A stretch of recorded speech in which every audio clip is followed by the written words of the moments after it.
India versus England तीसरे test match के पहले दिन की हम लोग बात करने वाले हैं। आप लोग वीडियो को पूरा देखना और सबसे पहले वीडियो को लाइक और चैनल को सब्सक्राइब कर लो। हाँ तो भाइयों, पुष्पेंद्र सिंह विसाखेड़ी यूट्यूब चैनल पर आपका हार्दिक स्वागत है। और लॉर्ड्स क्रिकेट ग्राउंड में तीसरे टेस्ट मैच की शुरुआत सचिन तेंदुलकर ने बेल बजाकर की और इंग्लैंड ने इस टेस्ट मैच में टॉस जीतकर पहले बल्लेबाजी करने का फैसला किया।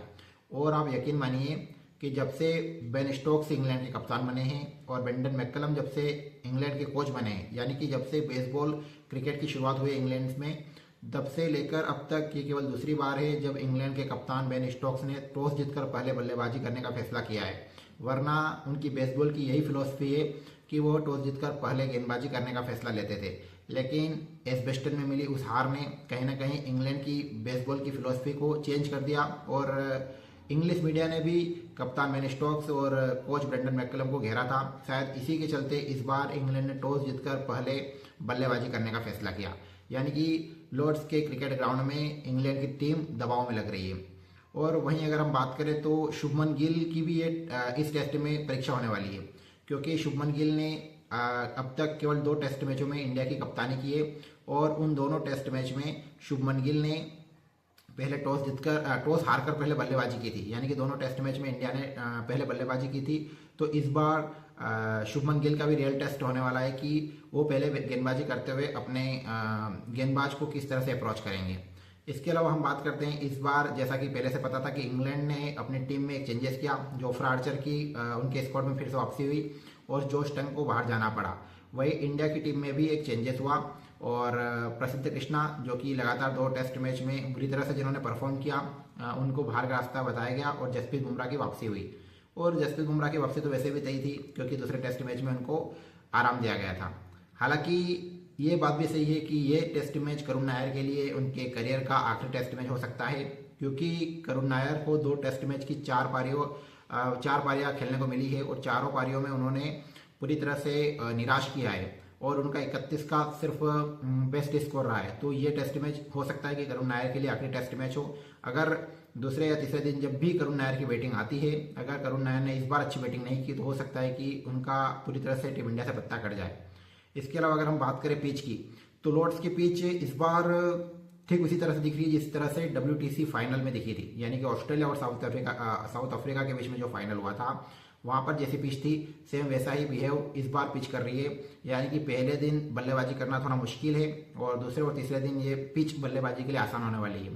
बाकी बहुत सारे अटकलें लगाई जा रही है पिच को लेकर, लेकिन स्टार स्पोर्ट्स पे जो कमेंट्री चल रही थी, जहाँ पे देवदास गुप्ता ने तो यही बोला कि WTC के फाइनल की तरह ये पिच दिखने वाली है। तो बात करते हैं कि सबसे पहले इंग्लैंड की बैटिंग की। तो इंग्लैंड ने सिर्फ एक चेंजेस किया था, यानी कि आर्चर को लाए थे और टंग को बाहर किया था। और बहुत सारे सवाल जैक क्राउली के ऊपर भी उठे थे, लेकिन जैक क्राउली पता नहीं क्यों बेन स्टोक्स के चहेते बल्लेबाज है, उनको बेसबॉल की फिलोसफी का एक अभिन्न अंग माना जाता है, तभी तो बेन स्टोक्स उनको बाहर नहीं करते। और मुझे हमेशा मतलब हम हैं इंडियन फैंस, हम इंडियन टीम की बात करनी चाहिए, लेकिन एक क्रिकेट विश्लेषक करता होने के नाते हमें ये भी बात करना जरूरी है कि जिस तरह से जैक क्राउली और शोएब बशीर, मुझे ये 2 खिलाड़ी इंग्लैंड की टीम में परफेक्ट नहीं लगते। मतलब इन दोनों की जगह अगर इंग्लैंड अपने अंडर 19 खिलाड़ियों को खिला ले तो वो कहीं ना कहीं अच्छा परफॉर्म करेंगे। खैर, ये तो सब बेन स्टोक्स के ऊपर डिपेंड करता है। तो जब पहले दिन का खेल शुरू हुआ तो वहाँ पर बेन डकेट और जैक क्राउली ने पहला घंटा तो बहुत शानदार निकाला। उन दोनों ने डिफेंसिव अप्रोच, यानी कि मैं बताऊं, शुरुआत के 9 ओवर में मात्र 16 रन थे इंग्लैंड के, तो यानी कि बहुत फूक फूक के कदम रखे उन लोगों ने। और उनको पता था कि आकाशदीप, सिराज और बुमराह की जो शुरुआती यानी कि चुनौती थी, उनसे वो पार भी पा गए थे पहले 1 घंटे में।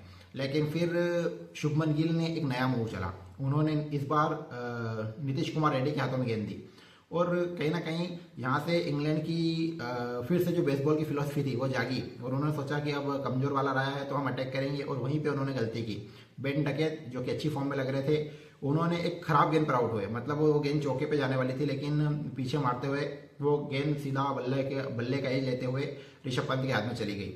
और उसके बाद जैक क्राउली भी चलते बने, जैसा कि हमें पता था। तो इसके अलावा अगर हम बात करें तो ऑली पॉप और जॉय रूट के बीच में एक पार्टनरशिप हुई और उस पार्टनरशिप ने फिर से इंग्लैंड को फ्रंट फुट पे ला दिया, मतलब कि फिर से ड्राइविंग सीट पे ला दिया। तो ये बात हो गई इंग्लैंड के फर्स्ट सेशन की। इसके बीच में मैं बात करना चाहूँगा शुभमन गिल की।